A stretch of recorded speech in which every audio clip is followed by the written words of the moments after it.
Tatlong taong pagsisilbi sa taksil kapalit ay hatol ng kamatayan para sa aking pamilya.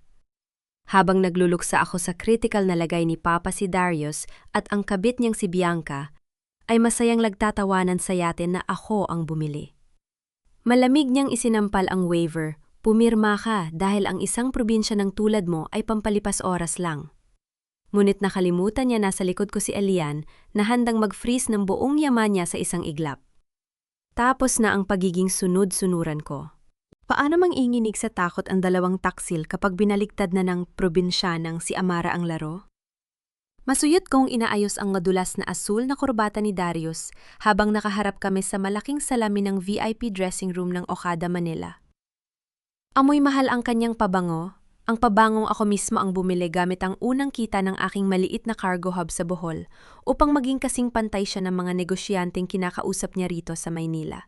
Ngunit bago ko pa man maisara ang huling botones ng kanyang mamahaling tuxedo, narinig ko ang boses ni Bianca mula sa nakabukas na speakerphone ng kanyang telepo o na nasa mesa. Siguraduhin mong pipirmahan ng probinsyan nang yan ang waiver sa mga barko ng Villacorta bago ang engagement ga, lamamaya Darius, dahil hindi ko na kayang magpanggap na masaya para sa inyo.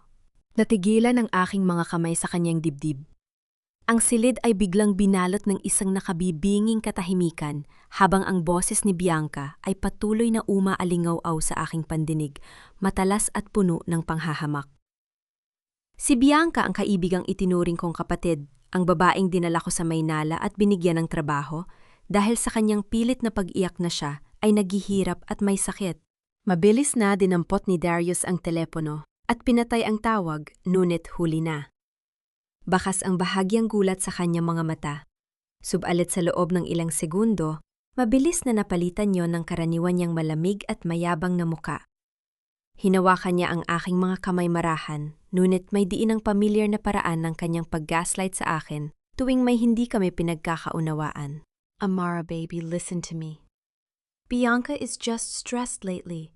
Alam mo namang marami siyang binabayar ang medical bills para sa lola niya. At saka formalidad lang naman ang waiver na yan. Huwag kang makasarili. My family paved the way para makapasok ang Villacorta Logistics dito sa Manila. Utang na loob mo sa amin ang koneksyon mo ngayon. Isang marahang katok sa pinto ang bumasag sa mabigat na hangin sa loob ng silid. Ang boses ng event coordinator ay narinig mula sa labas, nagmamadali at puno ng tensyon. Miss Amara, Sir Darius, 5 minutes and we are live for the press conference. Ang mga media at board members ay naghihintay na sa ballroom. Kailangan na po nating lumabas. Papunta na kami, sabihin mo sa kanila, maghanda na sila. Sagot ni Darius nang hindi inaalis ang kanyang tingin sa akin. Mas lalo niyang hinigpitan ang hawak sa aking mga kamay, ang kanyang boses ay naging mas mapilit. Pirmahan mo na ito, Amara. Do this for our future. Huwag mong sirain ang gabing ito dahil lang sa isang maling interpretasyon sa sinabi ni Bianca. Tumingin ako sa kanyang mga mata, sa lalaking minahal ko ng buong puso, sa lalaking pinagkatiwalaan ko ng aking mga pangarap, habang pinapanatili kong simple ang aking sarili upang hindi siya masapawan. Sa sandaling iyon, ang init ng aking pag-ibig sa nakalipas na 3 taon ay tila dahan-dahang naging yelo. Napagdanto ko ang katotohanan na ang aking simpleng pamumuhay mula sa Bohol ay ginawa nilang dahilan upang tingnan ako bilang isang mangmang na madaling nakawian ng ari-arian. Ang pag-ibig na akala ko ay silungan ay isa palang bitag na dahan-dahang pumapatay sa karangalan ng aking pamilya. Walang luha, walang sigaw. Walang kahit isang patak ng emosyon na lumabas sa aking muka. Ang aking puso ay naging kasing tahimik ng malalim na karagatan bago ang pagdating ng bagyo. Hinalas ko ang aking mga kamay mula sa kanyang pagkakahawak at dahan-dahang inayos ang aking Filipiniana. Niregular ko ang aking paghinga at sa unang pagkakataon tumingin ako sa kanya nang may malamig at misteryosong ngingiti na hindi niya kailanman nakita sa akin noon. Huwag kang mag-alala, Darius. Gagawin ko kung ano ang nararapat sa gabing ito. Lumabas ka muna, susunod ako pagkatapos kong ayusin ang aking makeup. Tila nabuhayan ng loob si Darius sa aking sagot. Akala niya ay nagtagumpay muli ang kanyang mga matatamis na salita. Hinalikan niya ako sa noo at mabilis na lumabas ng silid upang harapin ang mga bisita. Nang sumara ang pinto, mabilis kong kinuha ang aking personal na telepono mula sa aking clutch bag. Nagdial ako ng isang numero na matagal ko nang hindi tinatawagan dahil sa pagbabawal ni Darius noon. Eliana, saan ka? Tanong ko nang sagutin ang tawag. Nasa parking lot ako ng Hotel Ma'am Amara. Nakahanda ang sasakyan, sagot ng isang pamilyar at malamig na boses mula sa kabilang linya. Si Elian Sarmiento ang tapat na pinuno ng seguridad ng aking ama na palagi kong iniiwasan dahil sa mga selos at paghihinala ni Darius. Gusto kong tawagan mo ang aming chief accountant sa Cebu ngayon din. I-freeze mo ang lahat ng auxiliary accounts na nakakonekta sa pangalan ni Darius Alcantara. Bawiin mo ang lahat ng pribilehiyo ng kanyang credit card sa ilalim ng Villacorta Group. At ihanda mo ang mga orihinal na dokumento ng pagmamay-ari ng mga barko sa Bohol. Ipasok mo sa akin sa loob ng ballroom pagkatapos ng 5 minuto. May isang segundong katahimikan sa kabilang linya bago sumagot si Elian nang may matatag at walang pag-aalinlangang boses. Masusunod po, Ma'am Amara. Onet, ibinaba ko ang telpo o at tumingin muli sa salamin. Ang babaeng nakatayo roon ay hindi na ang mahiyain at mapagbigay na si Amara mula sa Bohol. Ang kanyang mga mata ay may kislap ng apoy na handang sumunog sa bawat kasinungalingan na nagtangkang sumira sa kanyang buhi. Dahan-dahan akong naglakad patungo sa pinto, ang tunog ng aking mga takong sa makintab na sahig ay tila isang regular na ritmo ng nalalapit na pagbagsak ng kaharian na binuo ni Darius gamit ang aking mga pangarap. Ang gabi ng gala ay lumipas na parang isang panaginip, ngunit ang totoong laro ay nagsisimula pa lamang sa maliwanag na sikat ng araw. Kinabukasan sa isang napakarangyang restaurant sa Bonifacio Global City, kung saan ang mga dingding ay gawa sa mamahaling salamin at ang mga upuan ay nababalutan ng velvet, nakaupo sina Darius at Bianca. Mula sa aking kinatatayuan sa labas ng glass entrance, bago ko pa man sila lapitan, kitang-kita ko ang kanilang masayang pag-uusap. May hawak silang baso ng mamahaling champagne at may 3 mamahaling shopping bag na nakalapag sa bakanting upuan sa kanilang tabi. I told you, Bianca, madali lang pakiusapan si Amara. Kaunting lambing ko lang pipirmahan din niya ang mga bagong shipping route natin sa Cebu, narinig kong sabi ni Darius, nang dahan-dahan akong lumapit sa kanilang likuran. Ang kanyang boses ay puno ng kayabangan, ang boses ng isang lalaking naniniwala na siya ang may-ari ng mundo dahil lamang sa hawak niyang pera ng aking pamilya. But babe, sana makuha na natin yung waiver. I really want that condo unit sa Rockwell. Sagot naman ni Bianca na may kasamang malanding tawa habang dahan-dahang sumisimsim sa kanyang alak. Lumapit ang waiter na nakasuot ng pormal, nakasuotan bit-bit ang isang maliit na katad na lalagyan kung saan nakalagay ang bill ng kanilang kinain. Umabot yon sa 85,000 piso, isang halaga na kayang bumuhay ng isang pamilya sa Bohol sa loob ng ilang buwan. Kumpiyadong dinampot ni Darius ang kanyang black credit card, ang card na ibinigay ko sa kanya bilang karagdagang allowance para sa kanya mga business meeting. Inabot niya ito sa waiter nang hindi man lang tumitingin dito. Inilagay ng waiter ang card sa terminal. Ilang segundo ang lumipas. Ang maliit na screen ng card terminal ay nagpakita ng mapulang babala, kasabay ng isang maikli at tuyot na tunog ng pagtangi na nagmula sa makina. Bahagyang kumunot ang nonang waiter at muling sinubukan. Ngunit ang parehong pulang ilaw pa rin ang lumabas. Sir, I'm sorry but your card has been declined. Mahinahong bulong ng waiter na sinisiguradong hindi maririnig ng ibang lamesa. What? No, that's impossible. Subukan mo ulit. Baka sira ang terminal yung mayabang nga utos ni Darius habang nagsisimula ng mamula ang kanyang leeg sa hiya. Hindi sira ang terminal nila Darius, seryoso kong pabubungad habang dahan-dahang humahakbang patungo sa kanilang lamesa. Nalaglag ang panga ni Bianca nang makita ako. Si Darius naman ay napatayo, pilit na itinatago ang kanyang pagkagulat sa pamamagitan ng pagsasalubong ng kanyang makapal na kilay. Amara. What are you doing here at ano ang ibig mong sabihin? Bakit ladik na decline ang card ko? Sobra ka na. You are humiliating me in front of Bianca and the staff. Is this how a provincial girl behaves? Dahan-dahan akong umupo sa bakanting upuan sa harap nila. Inayos ko ang aking simpleng puting blusa. Kinuha ang baso ng malamig na tubig sa aking tabi at sumimsim, bago sila tiningnan ng diretsyo sa mata. Ang aking boses ay nanatiling mababa mahinhin, ngunit may talas ng isang bagong hasang kutsilyo. Hindi ako ang nagpapahiya sa'yo, Darius. Ikaw ang kumakain sa mesang, hindi mo naman kayang bayaran gamit ang sarili mong pawis. Sa eksaktong oras na 8:00 ngayong umaga, tinanggal ko na ang pangalan mo bilang karagdagang cardholder ng Villacorta Group. Amara, please. Baka naman may misunderstanding lang. We are friends, right? Singit ni Bianca na mabilis na nagbago ang mukha patungo sa isang kaawa-awang ekspresyon. Ang kanyang mga mata ay nagsimula ng mangilid ang luha, ang karaniwan niyang sandata. I thought gifts mo sa akin yung mga bags. Darius told me na galing sa'yo ang perang pambili nito. Dahan-dahan kong kinuha ang table napkin, pinunasan ang sulok ng aking labi. Nang walang kaunting pagmamadali, habang pinapanood ang kanilang unti-unting pagpapani. Ang bawat kilos ko ay bana, yadnunit puno ng bigat ng kapangyarihan. Ang mga gifts ay ibinibigay sa mga taong may halaga, Bianca. At sa nakalipas na 3 taon, Darius has charged 23 million pesos to my father's corporate account.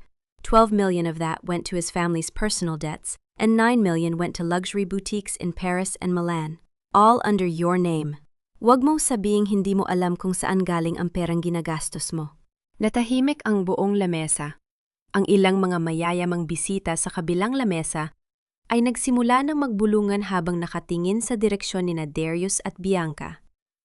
Ang mukha ni Darius ay naging kasing puti ng papel, habang si Bianca naman ay hindi na malaman kung saan titingin sa matinding hiya. Habang nakatingin ako sa kanilang dalawa, sumagi sa aking isip ang isang malaking katanungan. Sino ang nag-iwan ng brown na envelope sa aking lamesa kahapon ng gabi?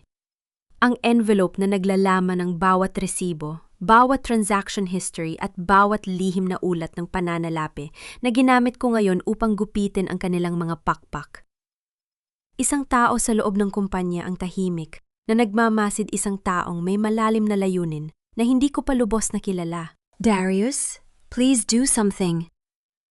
Nakatingin ang mga tao bulong ni Bianca, na halatang nanginginig na ang boses sa takot na masira ang kanyang reputasyon bilang isang high society influencer. Amara, mag-usap tayo sa opisina. Huwag dito, pilit na pakiusap ni Darius ang kanyang tinig ay wala na ng dating kayabangan. Pinalitan na ito ng desperasyon. Tapos na tayo mag-usap, Darius. Ngunit ang bill nyo ay hindi pa bayad. Kaya kung ako sa inyo, gagamitin ko na ang mga natitirang barya sa bulsa nyo bago tawagin ng restaurant na ito ang mga pulis para sa estafa. Malamig kong sagot. Sabay tayo mula sa aking upuan. Napilitan si Bianca na buksan ang kanyang mamahaling bag at ilabas ang kanyang sariling credit card, ang card kung saan nakatago ang kanyang personal na ipon na balak niya sanang ipambili ng bagong alahas. Nanginginig ang kanyang mga kamay habang iniabot ito sa waiter. Bago pa man ako makahakbang palayo, isang maikli at sunod-sunod na panginginig ng telepo, ni Darius ang narinig mula sa ibabaw ng mesa. Dinampot niya ito ng mabilis, umaasang ito ay isang magandang balita mula sa kanyang mga kasosyo. Ngunit nang basahin niya ang mensahe ang kanyang telpon, o ay dahan-dahang nalaglag mula sa kanyang kamay at bumagsak sa malambot na karpet. Ang kanyang mga mata ay lumaki sa matinding takot habang nakatitig sa akin. Isang opisyal na babala mula sa kanyang bangko, ang kanyang natanggap lahat ng kanyang personal na bank account ay pansamantalang isinailalim sa frozen status dahil sa isang aktibong kaso ng corporate embezzlement na inihain ng Villacorta Group laban sa kanya sa korte ng Cebu. Tumingin ako sa kanya sa huling pagkakataon bago ako dahan-dahang tumalikod at naglakad palabas ng restaurant. Iniwan silang dalawa sa gitna ng kanilang sariling gumuho na mundo. Ang ulan sa pantalan ng Maynila ay tila mga luhang pilit na iwinawaksi ng kalanghitan mabigat at walang patid ang paghampas sa mga bubong na lata na mga lumang bodega. Sa loob ng maliit at madilim na opisina ng seguridad sa dulo ng Pier 15, tanging ang dilaw na liwanag mula sa isang lumang desk lamp ang nagbibigay ng buhay sa silid. Amoy dagat, amoy kalawang at amoy basa ang hangin, ngunit sa loob ng silid na ito, naramdaman ko ang isang uri ng kaligtasan na matagal nang nawala sa aking buhay. Si Elian ay nakatayo sa tabi ng bintana, ang kanyang matatag na anyo ay tila isang parola sa gitna ng nagngangalit na bagyo. Nang marinig niya ang aking pagpasok, dahan-dahan siyang humarap at bahagyang yumuko bilang tanda ng paggalang. Ito ang mga huling manifest ng kargamento mula sa Cebu patungong Maynila, ma'am. Amara panimula ni Elian habang dahan-dahang inilalapag ang makakapal na papel sa ilalim ng liwanag ng lamp. I checked the logistics logs. Ginamit ni Darius ang inyong digital signature upang aprobahan ang pagpasok ng mga kargamento o hindi dumaan sa tamang inspeksyon ng Bureau of Customs. Tumingin ako sa mga dokumento. Ang aking pangalan, ang pangalang inalagaan ng aking ama ng buong karangalan, ay nakatatak sa bawat pahina ng mga kargamentong naglalaman ng mga kontrabandong smuggled goods. Kung sakaling salakay ng mga awtoridad ang mga barkong ito, ako ang haharap sa malamig na rehas ng bilangguan, habang si Darius ay malayang magpapakasasa sa pera ng aking pamilya. Naramdaman ko ang biglang panginginig ng aking katawan. Hindi dahil sa lamig ng hanging pumapasok sa siwang ng bintana, kundi dahil sa kilabot ng katotohanan na ang lalaking binalak kong pakasalan ay handa akong itapon sa apoy upang iligtas ang kanyang sarili. Napansin ni Elian ang aking bahagyang panginginig. Nang walang ingay, binuhat niya ang isang papel na baso ng mainit na kape na bagong timpla at dahan-dahang inilapag sa aking tabi. Maingat niyang iniwasan na madampi ang kanyang mga daliri sa aking kamay, isang tahimik na pagpapakita ng labis na paggalang sa aking distansya at pagkatao. Mainit pa ito, ma'am. Para mabawasan ang lamig ng gabi, mahinhin niyang sabi ang kanyang boses ay malalim at tila isang banayad na kanta na nagpapakalma sa aking naguguluhang isip. Huwag kayong matakot. Hanggat narito ako, walang makalalapit sa inyo. Tumingin ako sa kanya sa kanyang mga matang tapat at walang bahid ng interes sa aking yaman. Paano ko nagawang talikuran ang taong ito sa nakalipas na mga taon para lamang sa isang tulad ni Darius? Ang init ng kape na umaakyat sa aking mga palad ay tila dahan-dahang nagpapalambot sa naninigas kong puso. Ngunit ang kapayapaang yon ay mabilis na naputol. Ang marahang pagpihit ng siradura ng pinto mula sa labas ay lumika ng isang bahagyang tunog sa gitna ng ingay ng ulan. Mabilis na nagbago ang tindig ni Elian. Sa isang kurap ng mata, hinila niya ako sa kanyang likuran. Ang kanyang malapad na balikat ay naging aking kalasag. Itinaas niya ang kanyang isang kamay upang hudyatan ako na manatiling tahimik. Dalawang lalaking nakasuot ng itim na jacket at may hawak na mga bakal na tubo ang dahan-dahang sumungaw sa pinto. Ngunit bago pa man sila makahakbang sa loob, mabilis na kumilos si Elian. Ang kanyang bawat galaw ay tumpak mabilis at walang kaanting pag-aalinlangan. Sa loob lamang ng ilang segundo, gamit ang kanyang mga kamay na patumba niya ang unang lalaki sa pamamagitan ng pag-asinta sa balikat nito, habang ang ikalawa naman ay mabilis niyang naagawan ng sandata at naitulak sa pader. Lahat ay nangyari ng tahimik, walang hiyawan. Tanging ang tunog ng mabibigat na katawan na bumagsak sa sahig. Ikinulong sila ni Elian sa maliit na banyo sa gilid at mabilis na hinarangan ng pinto gamit ang isang mabigat na estante ng mga libro. Humarap siya sa akin, walang kahit isang bakas ng hingal sa kanyang muka. "Ayos lang po ba kayo, ma'am?" Tanong niya. Ang kanyang mga mata ay puno muli ng malambot na pag-aalala. "Ayos lang ako, Elian. Salamat." Sagot ko. Pilit na pinapanatili ang aking malamig na mukha sa kabila ng mabilis na tibok ng aking dibdib. Lumapit ako muli sa mesa upang kunin ang mga dokumento. Ngunit bago ko pa man maisilid ang mga ito sa aking bag, may isang bagay na nakakuha ng aking pansin. Sa gilid ng pinakahuling manifest, may isang sulat kamay na tala na may pulang tinta. Ipadala ang lista an kay El Capitan. El Capitan. Bulong ko. Sino ang taong ito, Elian? Isa siyang misteryosong tao sa loob ng pantalan ng Cebu, ma'am. Siya ang kumokontrol sa lahat ng ilegal na operasyon na gustong pasukin ni Darius. Sagot ni Elian habang tinitingnan ang papel. Ngunit hindi doon nagtapos ang gabi. Nang buksan ni Elian ang digital schedule ng mga barko ng Villacorta Logistics para sa susunod na 24 na oras, ang aking buong mundo ay tila muling nayanig. Sa screen, nakasulat ang iskediul ng paglalakbay ng MV Isla de Bohol, ang barkong sasakyan ng aking may sakit na ama, bukas ng gabi mula sa Bohol patungong Cebu para sa kanyang regular na operasyon sa puso. Sa ilalim ng pangalan ng barko, may nakakabit na lihim na code na tumutugma sa manifest ng mga kontrabando na hawak ko ngayon. Balak gamitin ni Darius ang mismong barko ng aking ama upang magpulit ng malaking kargamento. At kung magkaroon ng aberya ang aking ama, ang haharap sa pinakamalaking iskandalo na magwawasak sa kanyang natitirang lakas. Nakatitig ako sa screen, ang aking mga kamao ay naikuyom ko ng napakahigpit hanggang sa mamuti ang aking mga kuko. Ang amoy ng basang kape at ang malamig na hangin ng pantalan ay tila naging amoy ng nagbabadyang panganib. Ang sikat ng umaga ay pumasok sa malalaking bintana ng aking ancestral home sa Maynila. Ngunit hindi nito nabawasan ang lamig na namumuo sa aking dibdib. Nakatayo ako sa gitna ng sala, habang pinapanood ang walang galang na pagpasok ng ina ni Darius, si Doña Consuelo kasama si Bianca, nakatasandal sa kanyang balikat tila isang lantang gulay na naghahanap ng simpatya. Amaratili ni Doña Consuelo.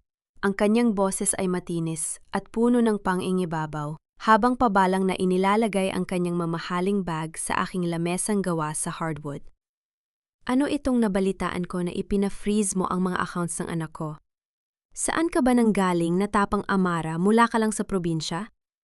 Kung hindi dahil sa pamilya namin na tumanggap sayo rito sa Manila, nananatili ka pa ring nagtitiis sa Bohol? Walang-wala kang utang na loob. Si Bianca naman ay dahan-dahang humakbang pasulong, hawak ang kanyang dibdib habang pilit na humihinga ng mabigat. Amara, please. Kahit wag mo nang ibalik ang mga accounts ni Darius. Ngunit pakiusap, ibigay mo na sa akin ang sapphire necklace. Ng iyong ina, mahina niyang pakiusap ang kanyang boses, ay nanginginig sa pilit na panghihina. Sabi ng doktor ko, ang aking sakit sa puso ay lumalala dahil sa stress. Ang asul na sapphire ng iyong ina, may taglay itong enerhiya na makatutulong sa sirkulasyon ng aking dugo. Ipinangako mo sa akin noon na tutulungan mo ako sa aking paggaling. Ginamit muli nila ang pamilyar na bitag. Ang bitag ng utang na loob at ang pilit na pambubulas gamit ang aking nakaraan. Ngunit ang Amara na kanilang kaharap na yon ay hindi na ang Amara na tahimik na tumatanggap ng kanilang mga insulto para lamang sa kapayapaan. Dahan-dahan kong nilapitan ang lamesa at inilapag ang isang makapal na katad na ledger na may mga gintong sulat. Binuksan ko ito sa gitnang pahina at tiningnan si Doña Consuelo nang may matigas at walang takot na mga mata.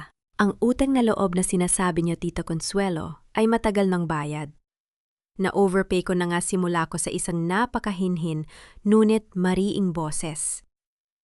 Noong 2021, binayaran ng aking ama ang utang ng inyong pamilya sa bangko na nagkakahalaga ng 10 milyong piso upang hindi ma-foreclose ang inyong bahay.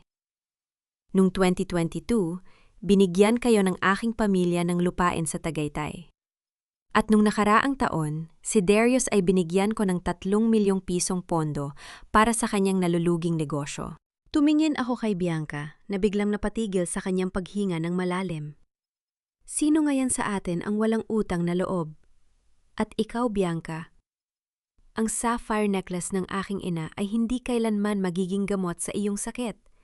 Dahil ang tunay mong sakit ay ang iyong kasakiman. Bago pa man makasagot si Bianca, mabilis niyang tinangkang hawakan ang kahon ng kwintas na nakalagay sa ibabaw ng aking console table. Ngunit bago pa man dumampi ang kanyang mga daliri roon, mabilis ko itong inagaw mula sa kanyang mga kamay. Ang aking pagkilos ay mabilis at walang pag-aalinlangan. Huwag mong hahawakan ang pag-aari ng aking ina, Bianca. Hindi mo kayang bayaran ang halaga nito kahit ibenta mo pa ang buong pagkatao mo. Malamig kong sabi ang aking boses ay tila isang babala mula sa hukom. Dahan-dahan kong hinaplos ang malamig na asul na bato ng kwintas ng aking ina. Ang lamig nito sa aking balat ay tila isang basbas, isang tahimik na paalala mula sa kanya. Na huwag akong susuko sa laban na ito. Guards, pakisuyod ang mga taong ito palabas ng aking pamamahay-utos ko sa mga lalaking nakatayo sa pinto. Nagsisigaw si Doña Consuelo tungkol sa aming uri sa lipunan, habang si Bianca naman ay nagkunwaring hihimatayin habang dahan-dahang inaalalayan ng aking mga guard apalabas ng gate. Nang sumara ang pinto, ang katahimikan ay muling naghari sa aking sala. Pagkalipas ng 1 oras sa aking pribadong silidaklatan, kasama ko si Elian at ang isang eksperto sa mga antigong alahas na kanyang dinala. May hinala ako kung bakit ganon na lamang ang pagnanais ni Bianca na makuha ang kwintas na ito sa nakalipas na mga araw. Ang kwintas na hiniram niya noong nakaraang linggo at ibinalik lamang bago ang gala. Gamit ang isang maliit na magnifying glass at espesyal na destornilyador, dahan-dahang binuksan ng eksperto ang hollow na clasp sa likod ng mabigat na pendant. Isang napakaliit na kulay pilak na microchip ang dahan-dahang lumabas mula sa lihim na siwang ng clasp. Inilagay ni Elian ang chip sa isang reader na nakakonekta sa aking laptop. Ang tunog ng ulan sa labas ay tila nawala nang magsimulang mag-play ang audio recording sa loob ng silid.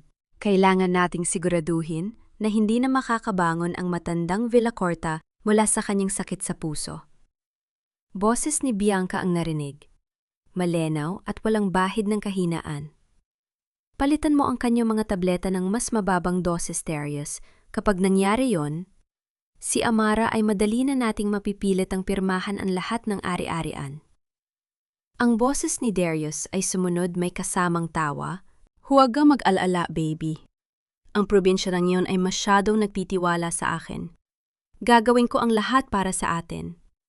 Nakatitig ako sa screen ng laptop, ang aking mukha ay naging kasing tigas ng semento. Ang kislap ng asul na sapphire sa ibabaw ng mesa ay tila nagbago mula sa kagandahan patungo sa isang matalas na paalala na nagbabadyang pag-uusig.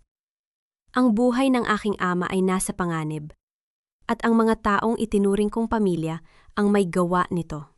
Ang silid ng pagpupulong ng Villacorta Group sa 2, 5 palapag ng isang gusali sa Makati ay napupuno ng ingay ng mga mamamahayag at mga kamera. Kumpiyado si Darius na nakatayo sa harap ng malaking screen, suot ang kanyang pinakamahal na suit habang nakikipag-usap sa mga kasosyo sa negosyo. Inanyayahan niya ang media upang saksihan ang kanyang inaasahang koronasyon bilang bagong Chief Executive Officer ng kumpanya. We are entering a new era of logistics, masayang pahayag ni Darius sa isang reporter. Under my leadership, we will expand our reach to the global market, ngunit ang kanyang ngiti ay mabilis na napawi ng dahan-dahang bumukas ang malalaking pinto ng boardroom. Pumasok ako sa silid, hindi na bilang ang simpleng babae na tahimik na sumusunod sa kanyang likuran. Nakasuot ako ng isang pasad, yung emerald green na business suit na may disenyo ng tradisyonal na burdang Filipiniana, pormal makapangyarihan at may tindig ng isang tunay na pinuno. Sa aking likuran ay naglalakad ang isang pangkat ng mga pinakamahuhusay na abogado sa bansa, kasama si Elian na nakabantay sa bawat galaw sa aking paligid. Natahimik ang buong silid. Ang mga kamera ng media na kanina ay nakatutok kay Darius ay dahan-dahang humarap sa aking direksyon.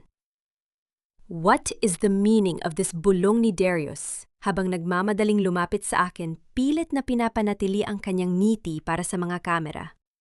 This is a private board meeting. Please go back to the hotel. Pag-uusapan natin ito mamaya. Ito ay talagang isang pribadong pagpupulong ng lupon, Darius. Sagot ko, ang aking boses ay umalingaw, naw sa buong silid, malenaw at walang bahid ng pag-aalinlangan. Ngunit bilang may hawak ng 65% ng mga share ng Villacorta Group ang aking presensya, ay hindi lamang hinihiling, ito ay kinakailangan.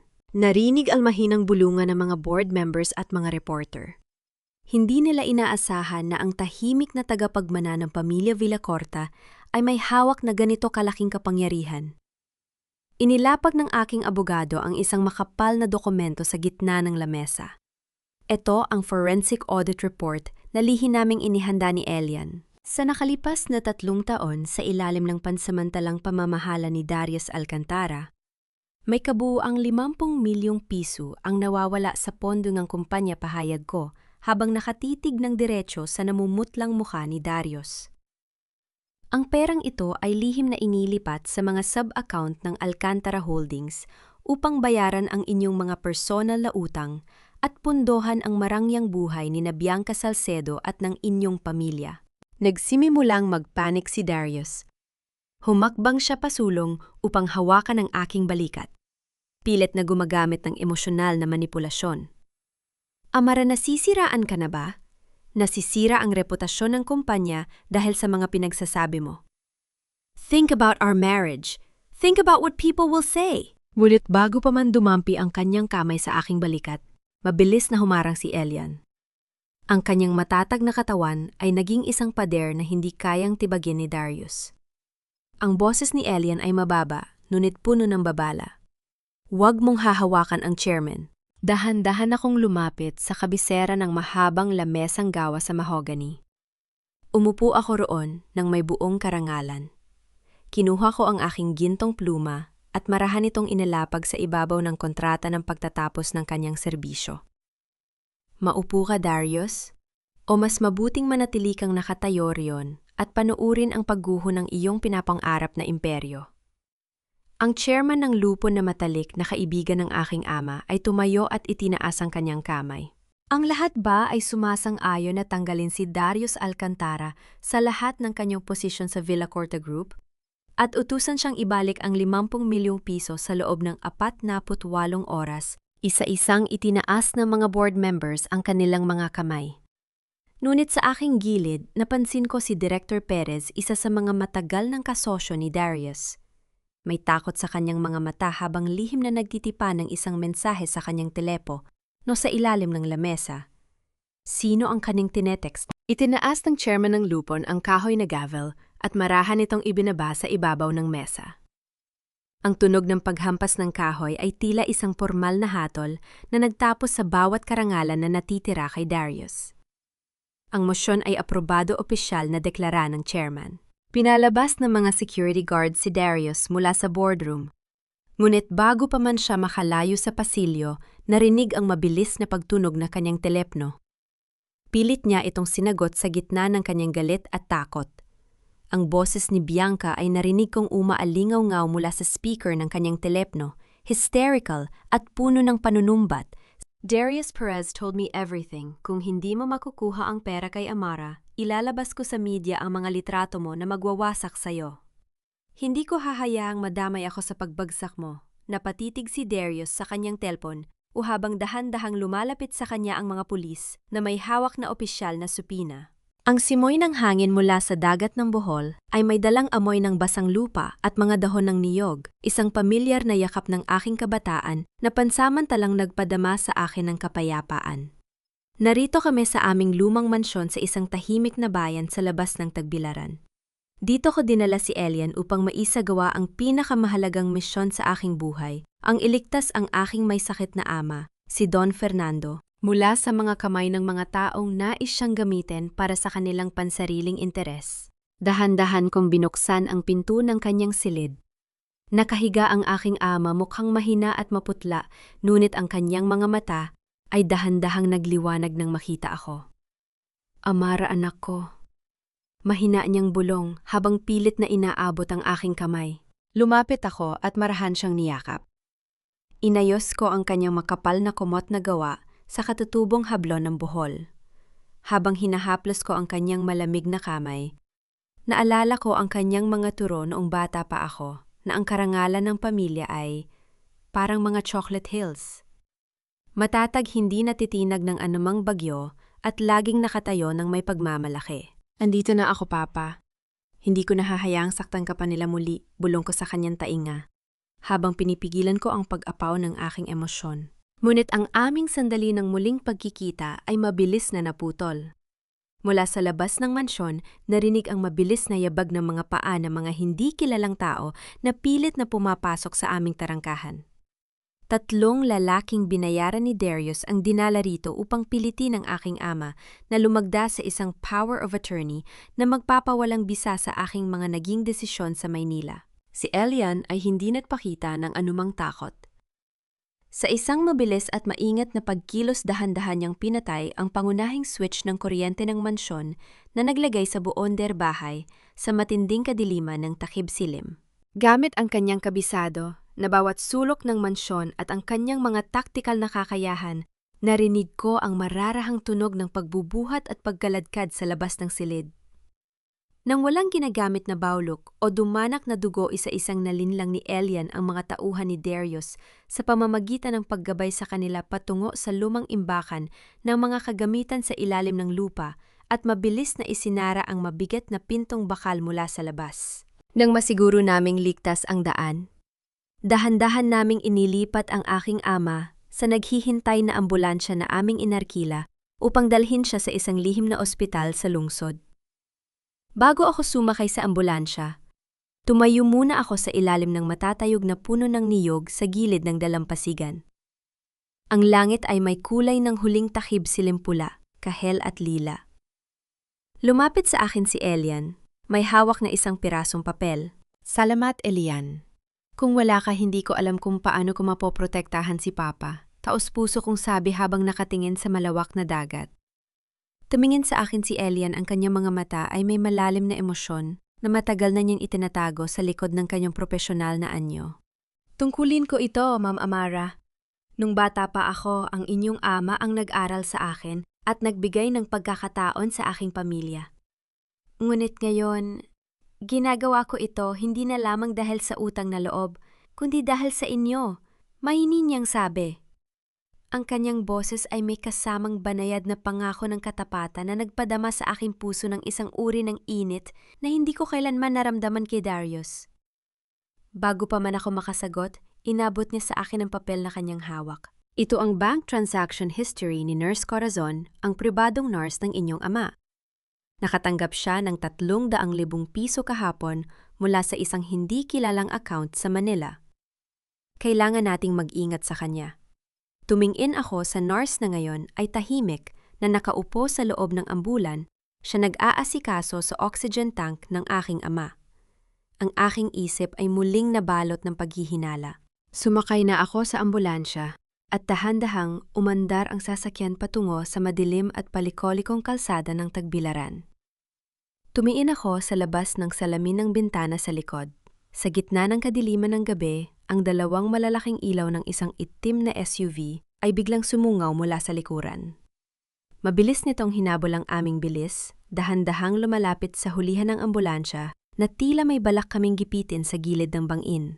Ang tunog ng sirena ng ambulansya ay nagsimulang umalingaw-ngaw sa gabi, isang babala na nagbabadyang ungos na kailangan naming lagpasan.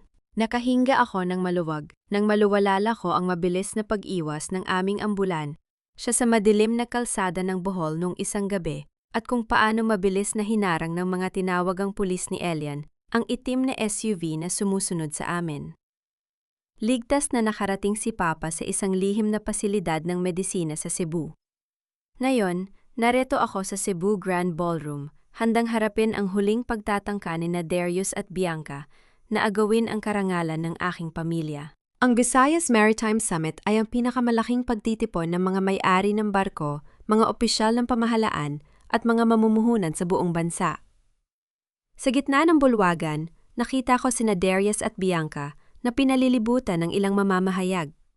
Nagpapanggap pa rin sila ang kumakatawan sa Villacorta Logistics gamit ang mga peking dokumento na kanilang ginawa bago ko sila patalsikin sa Maynila.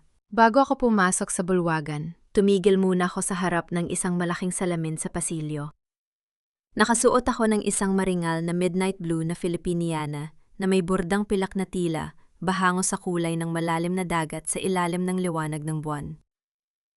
Tumingin ako sa aking sariling refleksyon. Inayos ko ang aking buhok at bumulong sa aking sarili. Para sa iyo ito, Papa. Para sa karangalan ng ating pamilya. Nang dahan-dahan akong pumasok sa ballroom, ang ingay ng bulwagan ay tila sandaling napawi. Ang aking maringal na lakad kasama ang pangkat ng mga pinakamahuhusay na abogado sa Visayas. At si Elian, na nakatayo ng matatag sa aking tabi bilang aking head of security, ay mabilis na kumuha ng pansin ng lahat. Nang makita ako ni Bianca, mabilis siyang humakbang patungo sa aking direksyon, may hawak na baso ng alak at may kasamang mapanghamak na niti para sa mga nakapaligid na reporters. Look who's here ang probinsya ng. Nagpapanggap na reyna ng logistics malakas, na panunuya ni Bianca na sapat na upang marinig ng mga katabing lamesa. Maganda nga ang suot mo, Amara, nuit nananatili ka pa ring isang walang alam na babae mula sa Bohol. Ang dagat at ang mga malalaking barko ay hindi pinatatakbo ng isang tulad mo na walang pinag-aralan sa negosyo. You were just a dependent girl, relying on your father's old name. Hindi ako kumurap. Hindi ko man lang binago ang aking banayad na ekspresyon. Tumingin ako sa kanya ng may malamig at nakatutunaw na mga mata bago ako nagsalita sa isang napakalalim at formal na wikang Cebuano na sinundan ko ng matatas at walang kapintasang Ingles, isang patunay ng aking prestiyosong pag-aaral ng Master of Business Administration sa London na matagal kong inilihim kay Darius. Ang dagat ay hindi pinatatakbo ng mababangong salita ng mga pekeng luha o ng mga nakaw na dokumento, Bianca. Pinatatakbo ito ng talino ng karangalan at ng tapat na serbisyo. Kung mayroon man sa atin ang walang alam sa industry, yang ito yun ay ang mga taong umaasa lamang sa pagnanakaw ng yaman ng iba upang magkaroon ng sariling pangalan. Natahimik ang mga mamamahayag. Ang bawat salita ko ay tila isang malakas na sampal sa kayabangan ni Bianca. Napansin ko si Darius sa malapit na sulok, abala sa pakikipag-usap sa isang misteryosong lalaki na nakasuot ng madilim na suit. Isang kilalang wes sa Cebu ang nakatingin sa kanila at dahan-dahang umiling ng may pagdisapruba. Sino ang lalaking kausap ni Darius? Bago pa man makasagot si Bianca, ang tagapagsalita ng Governance Council ay umakyat na sa entablado upang ianunsyo ang pinakahihintay na desisyon ng asosasyon. Matapos ang masusing pagsusuri sa mga dokumento at sa ilalim ng rekomendasyon ng lupon pormal, naming inihahayag na ang bagong Pangulo ng Maritime Association ay walang iba, kundi si Amara Villacorta ng Villacorta Logistics. At kasabay nito, pormal ding kinansela ng pamahalaan ang operating license ng Alcantara Holdings dahil sa mga nagpapatuloy na kasong kriminal. Ang buong bulwagan ay napuno ng malalakas na palakpakan. Lumapit sa akin ang mga mamumuhunan upang makipagkamay at magbigay ng kanilang pagbati. Ngunit sa gitna ng aking tagumpay, habang ako ay naglalakad patungo sa entablado upang tanggapin ang parangal, napansin ng aking mga mata si Bianca, na dahan-dahang lumalapit sa sound system operator sa likod ng bulwagan. May hawak siyang isang kulay pilak na USB drive at may mapanganib na niiti sa kanyang mga labi habang iniabot ito sa operator. Ang sunod-sunod na kislap ng mga ilaw mula sa mga kamera ng media ay tumama sa aking kumikinang na Filipiniana. Ngunit sa likod ng mga liwanag na iyon, alam kong ang huling lason ni Bianca ay handa nang ilabas sa gitna ng aking pinakamalaking sandali. Ang sulok ng mga labi ni Bianca ay dahan-dahang umangat habang nakatingin sa akin mula sa malayo. Nakita ko ang dahan-dahang pagpindot ng operator sa play button ng sound system at ang malaking projector screen sa gitna ng ballroom ay nagsimulang magpakita ng liwanag. Inasahan ni Bianca na ang bulwagan ay mapupuno ng bulong-bulungan tungkol sa aking pekeng iskandalo. Ngunit hindi niya alam na bawat hakbang niya ay matagal nang binabantayan ni Elian. Sa halip na ang aking mukha, ang screen ay nagpakita ng isang malinaw na video sa loob ng isang silid ng mamahaling hotel. Naroon si Bianca kasama ang isang may edad at mayaman na kasosyo sa negosyo ni Darius, habang masayang humahawak na isang baso ng alak. Masyadong tanga si Darius. Akala niya ay mahal ko talaga siya. Ginagamit ko lang naman siya para makuha ang mga pantalan ng pamilya Villacorta. Boses ni Bianca ang dahan-dahang umawit sa mga speaker ng buong ballroom, malinaw at walang bawas. At ang sakit ko sa puso, drama ko lang yon para makuha ang simpatya ni Amara. Kapag nakuha ko na ang pera, iiwan ko rin ang lalaking yan na walang-wala. Ang bumbulwagan ay naging kasing tahimik ng isang sementeryo. Ang mga mayayamang negosyante at opisyal ng Cebu ay napatitig sa screen ng may matinding gulat bago dahan-dahang humarap ang lahat kay Bianca. Ang mukha ni Darius ay naging kasing pula ng apoy sa matinding galit. Humarap siya kay Bianca at sinunggulan ang braso nito habang ang kanyang boses ay pumutok sa gitna ng ballroom. You bitch! Ginamit mo lang ako. Lahat ng inakaw ko sa Villacorta sa'yo napunta sigaw ni Darius habang nanginginig sa galit. Bitawan mo ako, Darius. Huwag kang magmalinis. Magnanakaw ka rin naman at mamumulok ka sa kulungan kahit wala ako. Ganting tili ni Bianca habang pilit na kumakawala sa pagkakahawak nito. Nagsimula silang mag-away ng matinde sa harap ng buong elite society ng Visayas. Nagsisigawan, nagbubunya, ang kanilang mga maruruming lihim at nagkakasakitan sa salita ng walang natitirang karangalan. Ang kanilang mga maskara ay tuluyan ng nagkapira-piraso sa ilalim ng maliwanag na ilaw ng ballroom. Nakatayo ako sa kanilang tabi ganap na tahimik at kalmado. Dahan-dahan kong isinara ang gintong lock ng aking clutch bag na lumika ng isang mahinang tunog ng paglapat ng bakal. Bago ko sila dinalian ng isang malamig at walang awang tingin. Lumakad ako palabas ng entablado at dinalian sila ng aking mababang boses habang dumadaan sa kanila gitna. Ang mga taong nagtataksil sa katotohanan ay laging kinakain ng sarili nilang mga kasinungalingan.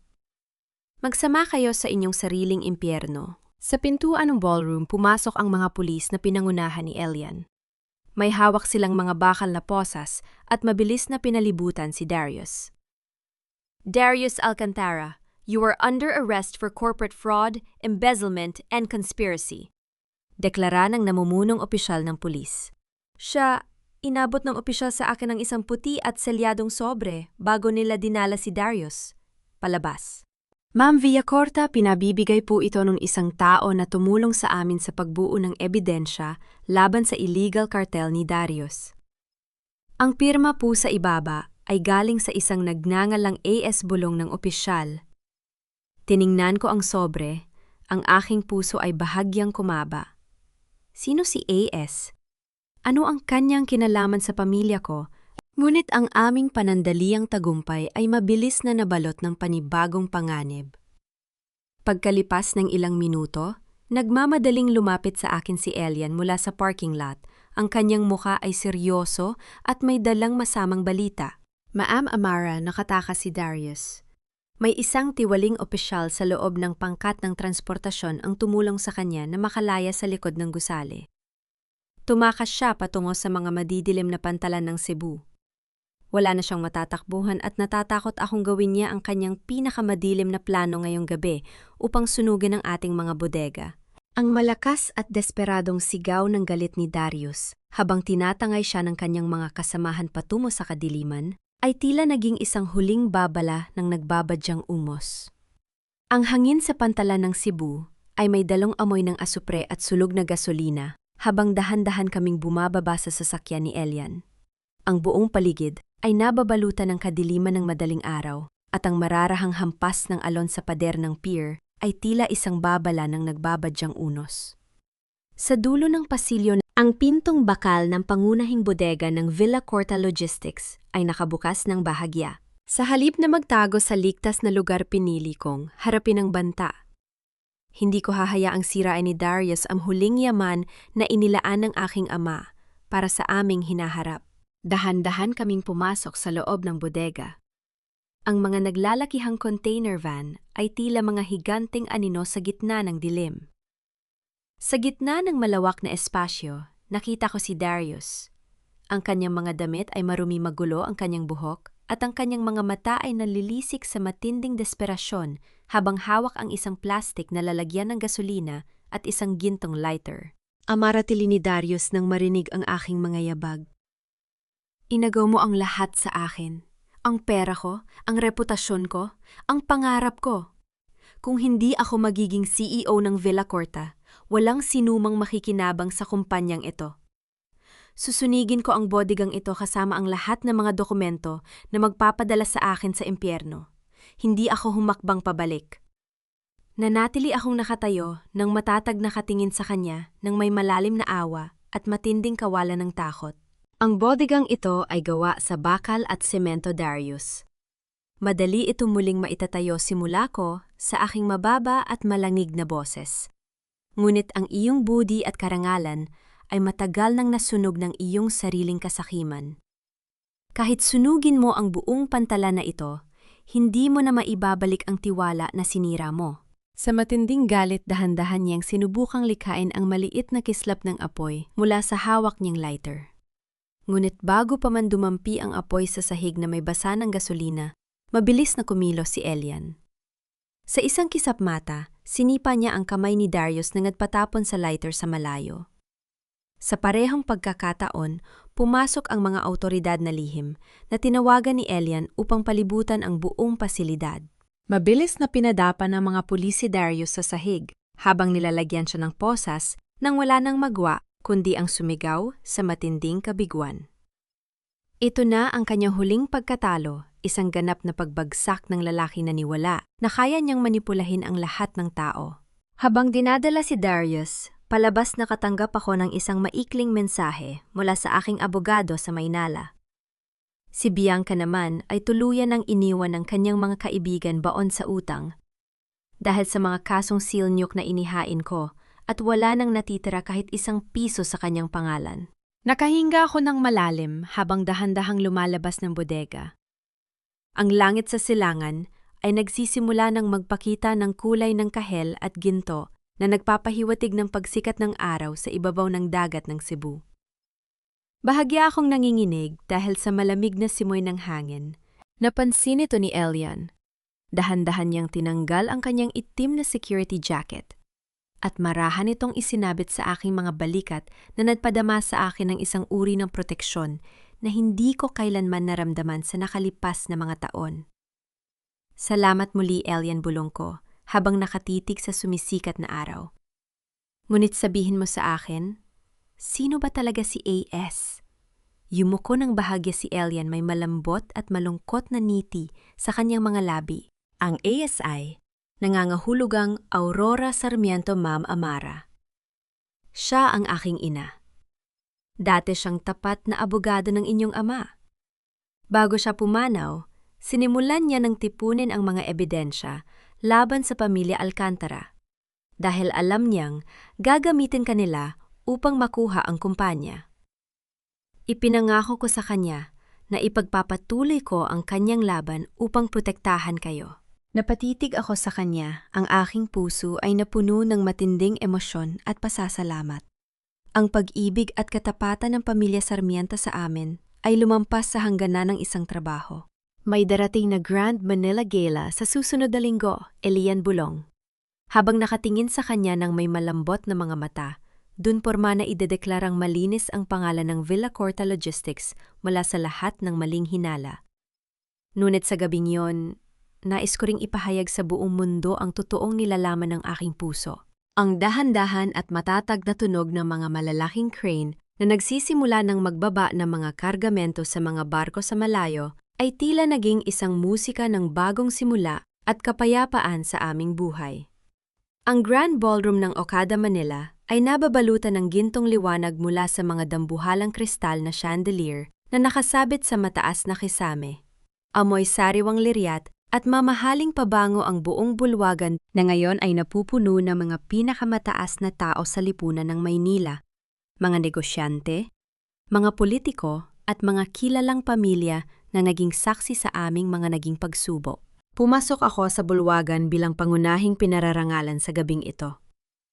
Nakasuot ako ng isang kahangahangang gintong Filipiniana na may masalimuot na borda ng mga bulaklak, na tila ba sumisimbolo sa pagsikat ng araw matapos ang isang napakahabang gabi ng bagyo. Ang aking bawat hakbang ay puno ng karangalan katatagan at ang tunay na ganda ng isang malayang Filipina. Sa gitna ng programa, ang malaking screen sa entablado ay nagsimulang magpakita ng isang maikling dokumentaryo tungkol sa muling pagbangon ng Villa Corta Logistics. Ngunit hindi lamang yon ang ipinakita ng screen. Sa dulo ng video pormal na ipinahayag ang mga huling hatol ng korte laban sa mga nagtangka sa aming yaman, si Darius Alcantara ay pormal na hinatulan ng 20 taong pagkakulong dahil sa mga kaso ng corporate theft, smuggling at conspiracy. Si Bianca Salcedo naman ay hinatulan din ng pagkakulong dahil sa malawakang civil fraud at inutusang magbayad ng milyon-milyong danyos na nag-iwan sa kanya na ganap na bangkarot at walang natitirang karangalan sa lipunan. Narinig ang marahang bulungan at ang mga seryosong reaksyon ng mga bisita sa buong bulwagan. Ang matinding hiya na idinulot ng kanilang mga sariling kasalanan ay tuluyan ng lumapat sa kanilang mga pangalan sa harap ng buong bansa. Dahan-dahan akong umakyat sa entablado at hinawakan ang mikropono. Tumingin ako sa libu-libong tao na nakatitig sa akin at nagsalita sa aking mababa, ngunit mariing boses. Ang karangalan ay hindi nabibili ng ginto at ang pag-ibig ay hindi kailanman sinusukat sa tamis ng mga pangako panimula ko habang nakatitig sa kanila ng may buong katatagan. Tinawag ako ng marami na isang simpleng probinsyana na madaling linlangin. Ngunit ang tunay na lakas ng isang Filipina ay hindi nakikita sa kanyang pagtitiis sa pang-aabuso, kundi sa kanyang katahimikan habang dahan-dahan niyang inihahanda ang kanyang sariling pagtatanggol. Kumarap ako sa gilid ng entablado kung saan nakatayo si Elian. Gwapong-gwapo sa kanyang suot na tradisyonal na barong Tagalog na may gintong burda. Ngayong gabi nais kong ipakilala ang tao na nanatili sa aking tabi sa bawat unos. Ang tao na nagturo sa akin ng tunay na kahulugan ng respeto, katapatan at kaligtasan. Inilalapit ko sa inyo ang aking katambal sa pamamahala ng kumpanya at ang lalaking nagmamay-ari ng aking buong pagpapahalaga, si Elian Sarmiento. Inanyayahan ko si Elian na umakyat sa aking tabi. Habang siya ay lumalapit, dahan-dahan naming pinagtagpo ang aming mga kamay sa ilalim ng maliwanag na ilaw ng entablado. Ang init ng kanyang palad ay nagpadama sa akin ng ganap na kapayapaan habang ang buong bulwagan ay napupuno ng malalakas na palakpakan at paghanga ng mga bisita. Bago kami bumaba ng entablado, isang asistent ang lumapit sa akin at nag-abot ng isang maliit at gusot na sobre. Mula po sa kulungan, ma'am. Pinabibigay po ni Darius, bulong ng asistent. Tiningnan ko ang sobre kung saan nakasulat ang pangalan ni Darius, na nagmamakaawa ng aking kapatawaran. Nang walang kaunting pag-aalinlangan, ibinalik ko ito sa asistent nang hindi malang binubuksan ang selyo. Itapon mo yan. Hindi ko na kailangan ang mga salita ng isang taong wala ng anumang halaga sa buhay ko, malamig kong sagot. Habang naglalakad kami patungo sa gitna ng bulwagan, isang mamamahayag ang mabilis na humarang sa aming daan upang magtanong, Miss Villacorta, may naririnig po ba kaming tunog ng kampana ng kasal para sa inyo ni Mr. Sarmiento sa hinaharap? Tumingin ako kay Elian at nakita ko ang bana, yad nakislap ng pag-asa sa kanyang mga mata habang naghihintay ng aking sagot. Mumiti ako ng may malambot na emosyon at sumagot, ang tunay na pag-ibig ay hindi minamadali. Ngunit handa na ako magsimula muli. Ang tunog ng pagtatama ng mga kristal na baso sa buong bulwagan ay tila isang grandiosong pagdiriwang sa bagong era ng aking buhay at ng Villacorta Logistics. Lumipas ang 6 na buwan na parang isang banayad na agos ng tubig. Nareto ako sa aking bagong opisina sa Cebu, nakatitig sa mga mapa ng barko na ngayon ay naglalayag na patungo sa mga bagong ruta sa buong timog silangang Asya. Ang Villacorta Logistics ay hindi lamang nakabangan, ito ay naging mas malakas, mas tapat at mas matatag sa ilalim ng aking direktang pamamahala. Si Papa ay dahan-dahan nang nakabawi ang lakas. Ngayon mas pinili niyang manatili sa aming ancestral home sa Bohol, masayang nag-aalaga ng mga katutubong halaman sa aming malawak na hardin. Malayo sa ingay ng negosyo at ligtas sa bawat banta ng nakaraan. Isang tahimik na hapon, nagpasya kaming maglakad ni Elian sa dalampasigan ng Panglao sa Bohol. Ang buhangin ay kasing puti ng ulap at ang araw ay dahan-dahang lumulubog sa dulo ng karagatan na nag-iiwan ng kulay rosas at gintong guhit sa kalangitan. Walang ingay ng mga tawag sa telepono, walang banta ng pagtataksil, tanging ang purong katahimikan ng kalikasan ang naghahari sa aming paligid. Dahan-dahan kaming naglalakad, habang ang maligamgam na tubig dagat ay banayad na humahampas sa aming mga paa. Ang bawat hakbang namin ay nag-iiwan ng bakas sa basang buhangin na dahan-dahan namang binubura ng bawat dumarating na alon. Huminto si Elian sa aking tabi. Humarap siya sa akin, ang kanyang mga mata ay walang kahit anong takot o pag-aalinlangan, kundi ang purong katapatan na matagal kong hinanap sa aking buhay. Kinuha niya mula sa kanyang bulsa ang isang maliit na kahon na gawa sa kahoy ng nara.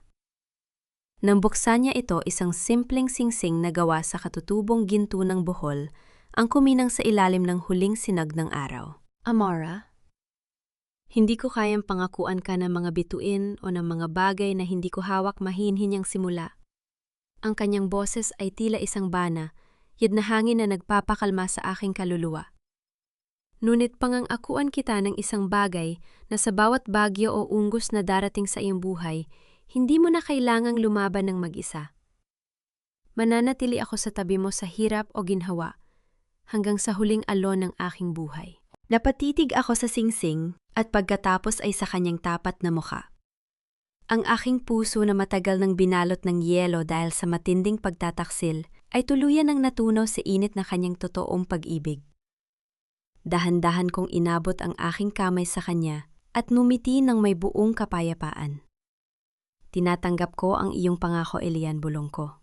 Inilagay niya ang simpleng singsing sa aking daliri, isang perpektong simbolo ng aming bagong simula.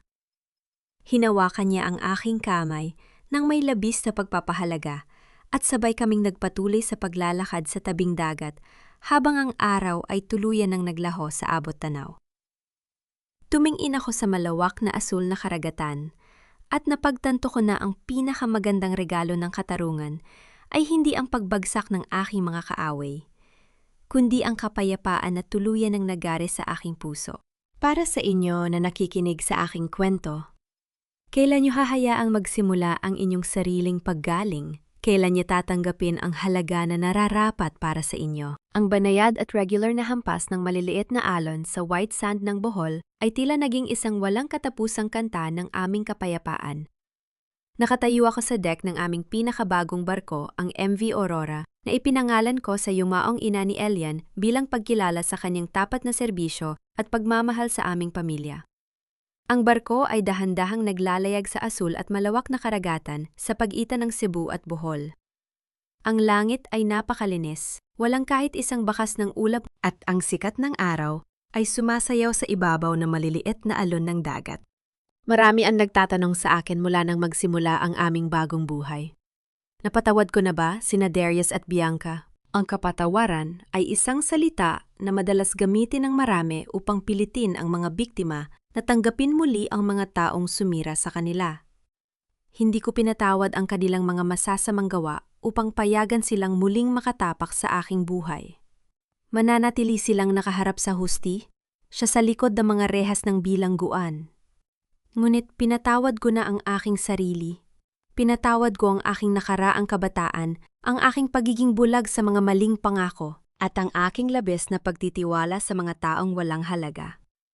Pinalaya ko ang aking puso sa matinding puot dahil ang galit ay parang isang mabigat na angkla na humihila sa atin pababa sa madilim na ilalim ng dagat. At sa aking pagpapalaya sa aking puso, dun ko natagpuan ang ganap na kapayapaan. Ngayon ang kapayapaan ay hindi na isang pangarap na pilit kong hinahanap sa mga bituin. Ang Villa Corta Logistics ay naging simbolo ng katapatan at karangalan sa buong bansa. Si Papa ay ligtas na nagtatamasa ng kanyang bawat hapon sa aming hardin sa Bohol malusog at walang inaalalang takot. At ako ay nakatagpo ng isang ligtas na kanlungan sa piling ng isang lalaki na hindi kailanman humiling na baguhin ko ang aking sarili para lamang mahalin niya. Ang tunay na lakas ng isang Filipina ay hindi nakasalalay sa kung gaano kalaki ang kaya niyang tiisin para sa pag-ibig o sa pamilya. Ang kanyang tunay na lakas ay nakatago sa kanyang kakayahang tumayo sa gitna ng unos, tingnan ang kanyang kaaway sa mata at sabihing sobra na dahil ako ay nararapat sa isang buhay na may respeto at karangalan. Naramdaman ko ang banayad na paghawak ng kamay ni Elian sa aking palad.